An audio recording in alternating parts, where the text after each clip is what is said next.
podem ficar sentados um minutinho.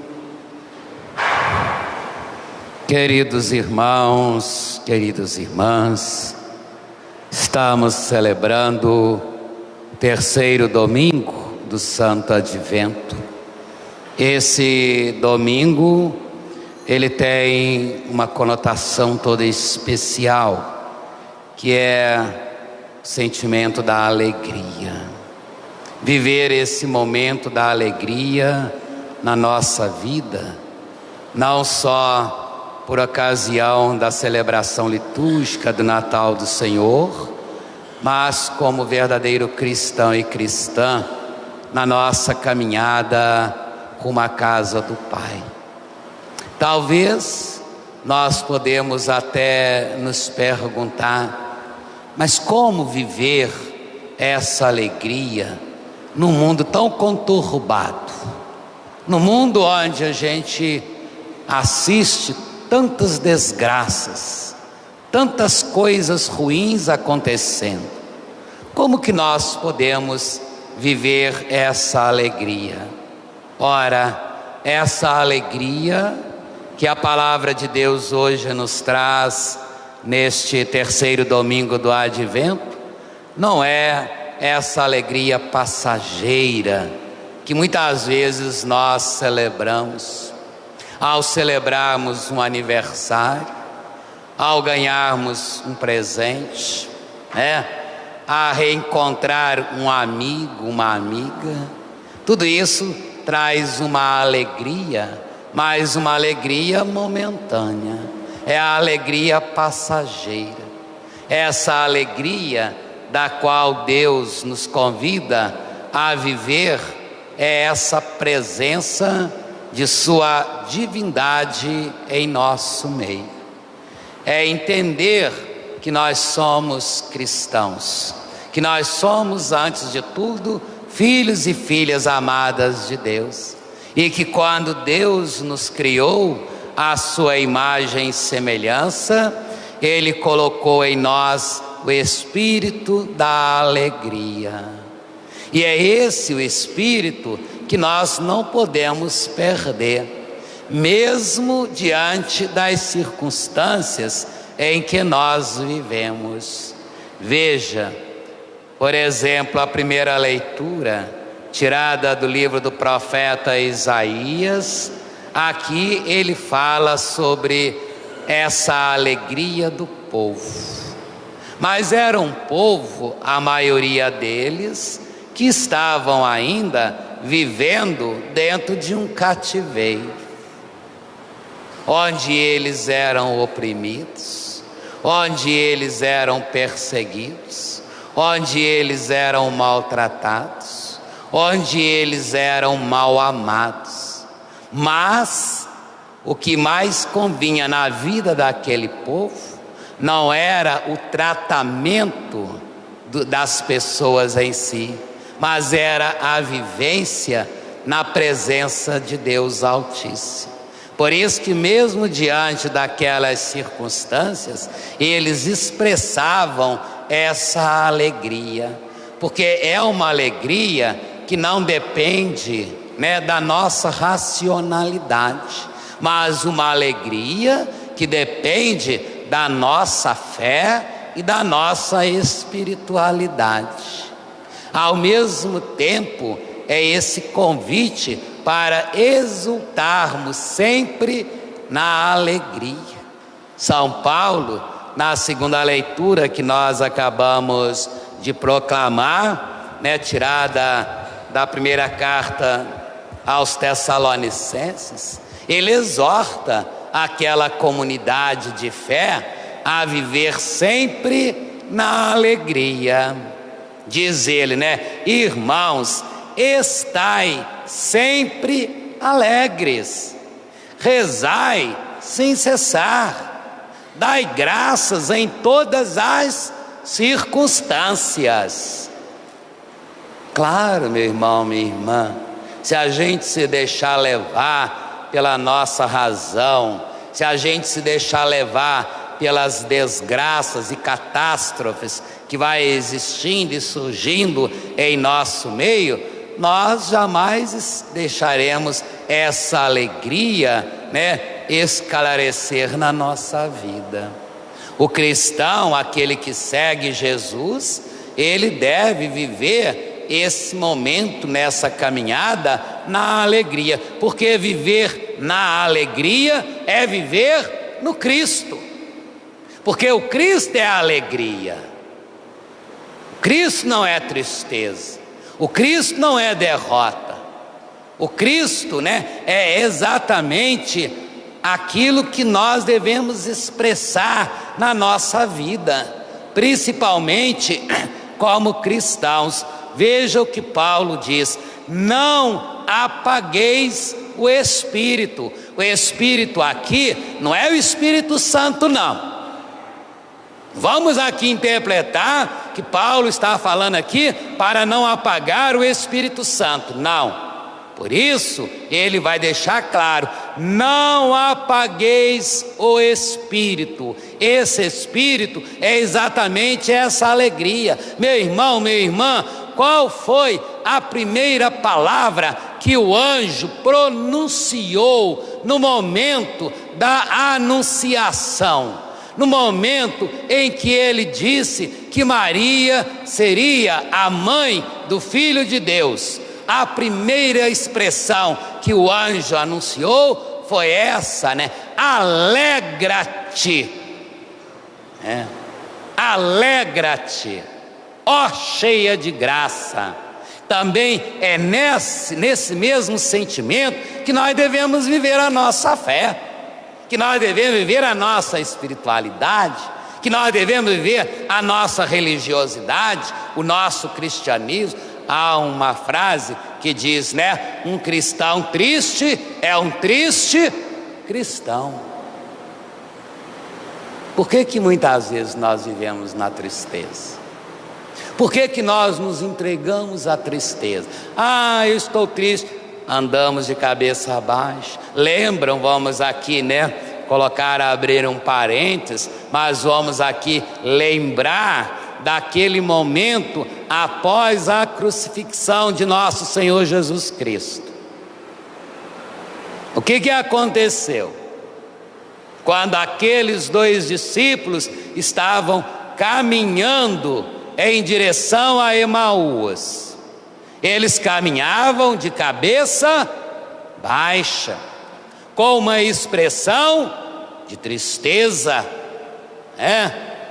porque eles ainda não tinham compreendido que aquele que estava na cruz, que havia entregue o seu espírito ao Pai, era a alegria. Quando eles estão a caminho, num determinado momento, surge um homem que se coloca a caminho com eles, e ele começa a dialogar. O que vocês estão conversando pelo caminho? E aí então eles, continuando de cabeça baixa, dizem: por acaso tu és o único forasteiro que não sabe o que aconteceu com Jesus de Nazaré? Ele: não. O que aconteceu? Como que ele foi entregue nas mãos dos homens, como ele foi julgado, como ele foi condenado e como ele foi morto numa cruz? Não. E aí Jesus começa a falar com eles. Jesus começa, a tocar no coração deles. A alegria vai surgindo novamente, porque Jesus começa a falar de todos aqueles acontecimentos que era necessário para que se cumprisse a vontade do Pai. E aí quando eles chegam lá em Emaús, aquele forasteiro que até então eles não haviam reconhecido, faz de conta que vai passar adiante, e ele recebe o convite: Senhor, já é tarde, a noite já chega, fica conosco. E Jesus entra, e Jesus se coloca à mesa, e quando Jesus abençoa o pão, eles imediatamente se abrem, a alegria volta, a pairar em seus corações. Imediatamente eles voltam para Jerusalém para anunciar esta alegria. que é a presença do Senhor na nossa vida. Meu irmão, minha irmã, mesmo diante das nossas situações humanas, quando nós estamos, como diz a expressão, né, para baixo, Jesus está conosco. Nós temos que reconhecer a sua presença, e aí nós temos que nos abrir para que Ele possa, né, nos preencher com essa alegria. Não desprezeis as profecias. Quer profecia maior do que essa, meu irmão, minha irmã? Muitas vezes nós ficamos catando profecias aqui e acolá. A profecia já aconteceu, ela já se realizou. Jesus já veio, Jesus já passou por esse mundo, Jesus já se entregou ao Pai por cada um e cada uma de nós, para nos proporcionar essa alegria que vem não de um presente, não de uma pessoa, mas do próprio Deus.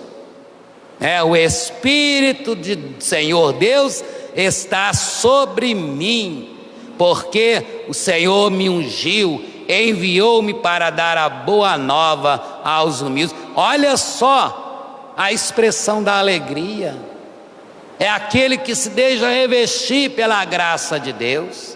E aí então, o profeta vai dizer: exulto de alegria no Senhor, e minha alma regozija-se em Deus meu Salvador, porque Ele me vestiu com as vestes da salvação, me envolveu com o manto da justiça, me adornou como um noivo com a sua coroa, como uma noiva com as suas joias. E aí entra o Salmo, que é tirado exatamente, lá do capítulo 1 de Lucas, que mostra a alegria na pessoa de Maria. A minha alma se alegra no meu Deus. A nossa alma tem que voltar a se alegrar no nosso Deus, meu irmão, minha irmã. Não apenas nas coisas materiais. Claro, tudo isso faz parte. Eu fico super alegre quando eu recebo, um presente, quando eu recebo um abraço, quando eu recebo uma visita. Claro, mas daqui a pouco passa.